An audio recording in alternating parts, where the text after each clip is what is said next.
ঢাকা বিশ্ববিদ্যালয়ের শিক্ষার্থীরা নিজেদের রাজাকার বলে স্লোগান দেওয়ায় প্রতিক্রিয়া জানিয়েছে লেখক ও শিক্ষাবিদ ডক্টর মোহাম্মদ জাফর ইকবাল। সাদাসিধে কথা নামে নিজের একটি ওয়েবসাইটে 2 প্যারায় ছোট্ট মতামত লিখেছেন তিনি। সেখানে তার নিজের হাতের লেখা চিরকুটও আপলোড করা হয়েছে।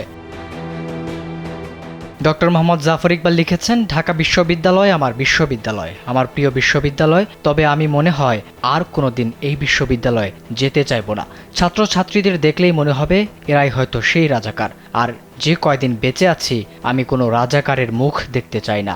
একটাই তো জীবন, সেই জীবনে আবার কেন নতুন করে রাজাকারদের দেখতে হবে। এর আগে আন্দোলনকারীদের রাজাকার স্লোগানে প্রতিবাদ জানিয়েছেন দেশের 24 বিশিষ্ট নাগরিক। স্যান্ডেলিনা সো, রূপচর্চায় আভিজাত্য। গণমাধ্যমে পাঠানো এক বিবৃতিতে তারা বলেন, ঢাকা বিশ্ববিদ্যালয় সহ বেশ কয়েকটি বিশ্ববিদ্যালয়ে আন্দোলনরত ছাত্রছাত্রীদের মিছিল থেকে তুমি কে, আমি কে, রাজাকার রাজাকার এবং আমরা সবাই রাজাকার স্লোগান শুনে তারা খুবই বিস্মিত ও ক্ষুব্ধ হয়েছেন।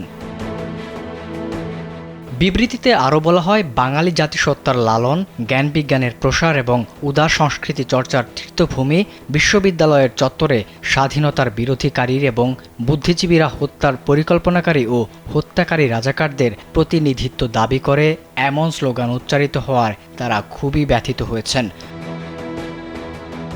এই 28 বিশিষ্ট নাগরিক মনে করেন, মহান মুক্তিযুদ্ধ, বীর মুক্তিযোদ্ধা এবং স্বাধীনতার আদর্শকে পরিত্যাগ করে বাংলাদেশের জাতীয় পতাকাকে বহন করবার অধিকার কারও নেই। তারা আন্দোলনে অংশগ্রহণকারীদের একাংশের মুক্তিযোদ্ধা বিরোধী এবং ভূমিকার তীব্র নিন্দা জানান এবং আশা করেন আন্দোলনকারীরা তাদের ভুল বুঝতে পারবে এবং গণতান্ত্রিক পদ্ধতিতে দাবি আদায়ের পথে পরিচালিত হবে।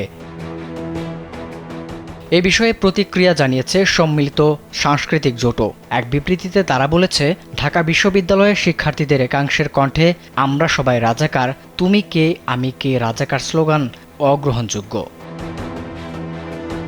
বিবৃতিতে আরও বলা হয়, ঢাকা বিশ্ববিদ্যালয় রাষ্ট্রভাষা আন্দোলন, পাকিস্তানি শাসনামলের শিক্ষা সংকোচন নীতির বিরুদ্ধে লড়াই এবং ঐতিহাসিক 6 দফা ও 11 দফার পক্ষে জাতিকে ঐক্যবদ্ধ করে 69-এর গণ অভ্যুত্থানের সূচনা করেছিল। 1971 সালের 14 ডিসেম্বর পাকিস্তানি দখলদার বাহিনীর সহযোগী রাজাকার আলবদর বাহিনী ঢাকা বিশ্ববিদ্যালয়ের প্রখ্যাত শিক্ষকদের বাসা থেকে ধরে নিয়ে রায়ের বাজারের বধ্যভূমিতে নির্মমভাবে খুন করেছে।